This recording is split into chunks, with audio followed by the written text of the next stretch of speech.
আসসালামু আলাইকুম everyone, welcome our channel Afroz Arafat blog. Thumbnail দেখে হয়তো বুঝিয়ে গেছেন এটা আমার লাইফের ফার্স্ট ব্লগ। আশা করছি আল্লাহর অশেষ রহমতে আপনারা যে যেখানেই আছেন খুব ভালো আছেন। আমি এবং আমার পরিবার আমরাও আলহামদুলিল্লাহ খুব ভালো আছি। কিভাবে আমি ব্লগ শুরু করব বুঝতে পারছিলাম না, তাই ভাবলাম আজকে না হয় রান্না করতে করতে আপনাদের সাথে একটু গল্প করি। আমি আশা করব আমাকে এগিয়ে যেতে আপনারা আমাকে সাহায্য করবেন। লাইক, কমেন্ট, শেয়ার এবং সাবস্ক্রাইব করে আমার পাশে থাকবেন। আমি একজন হাউসওয়াইফ, আমার এক মেয়ে আর হাজব্যান্ডকে নিয়ে আমার ছোট্ট একটা সংসার। কে কোন জায়গা থেকে আমার ভিডিওটি দেখছেন কমেন্ট করে জানাবেন। ধন্যবাদ আপনাদের সবাইকে এত ধৈর্য নিয়ে এতক্ষণ পর্যন্ত আমার ব্লগটা দেখছেন।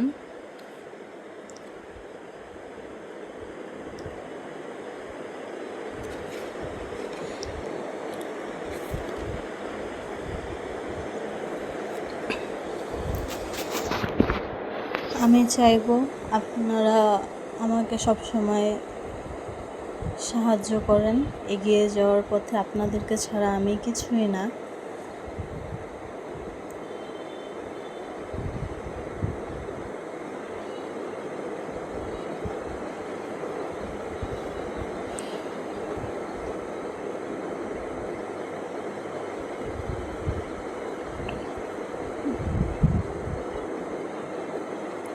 আসলে অনেক দিন থেকে চাইছিলাম আমি আমার ব্লগটা শুরু করব,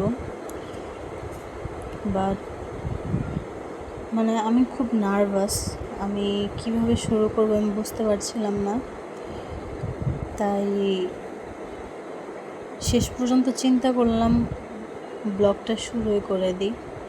দেখি না কি হয়, কত দূর আমি যেতে পারি আপনাদেরকে সাথে নিয়ে।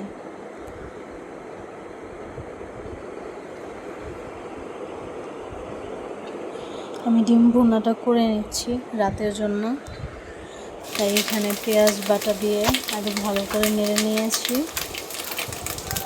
কাঁচা গন্ধটা যাওয়া পর্যন্ত। তারপর দিয়ে দিলাম আদা রসুন পেস্ট। ওইটাও আমি খুব ভালো করে তেলের সাথে নেড়ে নিব যেন কাঁচা গন্ধটা চলে যায়। একটু ভালো করে ভেজে নেব।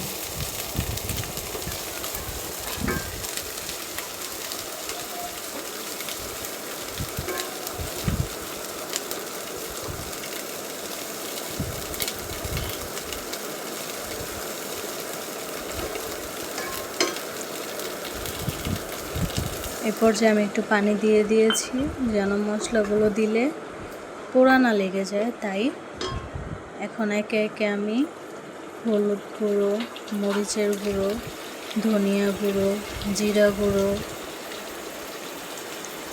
তারপর লবণ পরিমাণ মতো দিয়ে খুব ভালো করে মশলাটা কষিয়ে নেব।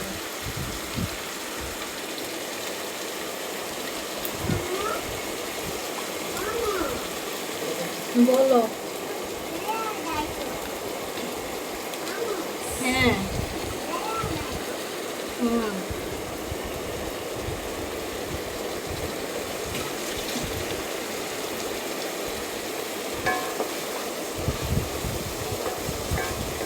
আসলে আমি সারাদিন বাসায় বসেই থাকি, তাই চিন্তা করলাম আমি সারাদিনের সময়টা না হয় আপনাদের সাথে গল্প করে কাটিয়ে দিই, তাই আমার ব্লগটা চালু করা।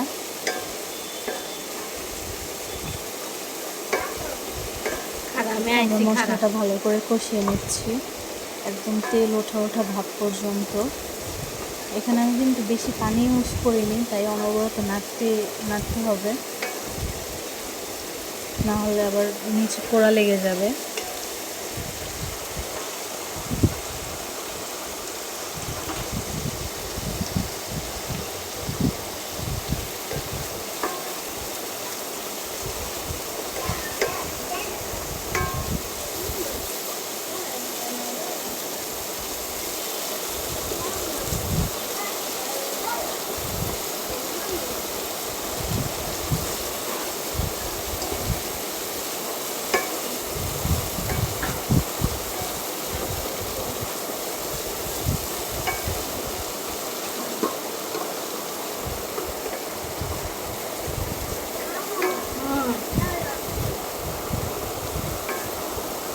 এটা আসলে বলে বোঝানো সম্ভব না, আপনারা দেখে বুঝতে পারছেন আমি মশলাটা কত ভালো করে কষিয়ে নিচ্ছি।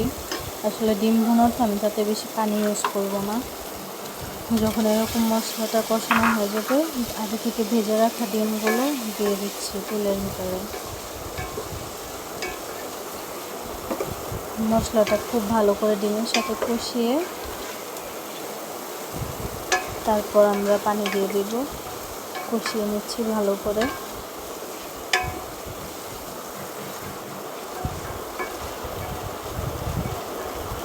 এবার সামান্য পরিমাণ পানি দিয়ে দিচ্ছি যেন মশলাগুলো ডিমের ভিতরে ভালো করে ঢুকে, সেই পরিমাণ।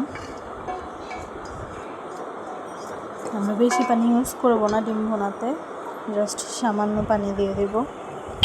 আমার মনে হয়েছে পানিটা একটু কম, তাই আরেকটু পানি দিয়ে দিলাম।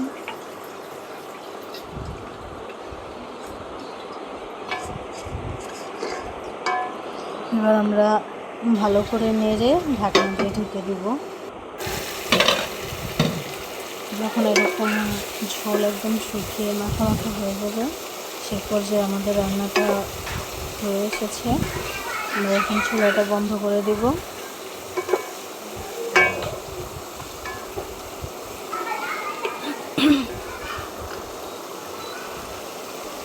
এখন নামিয়ে নিব। এই তো আমার ডিমের ফাইনাল লুক।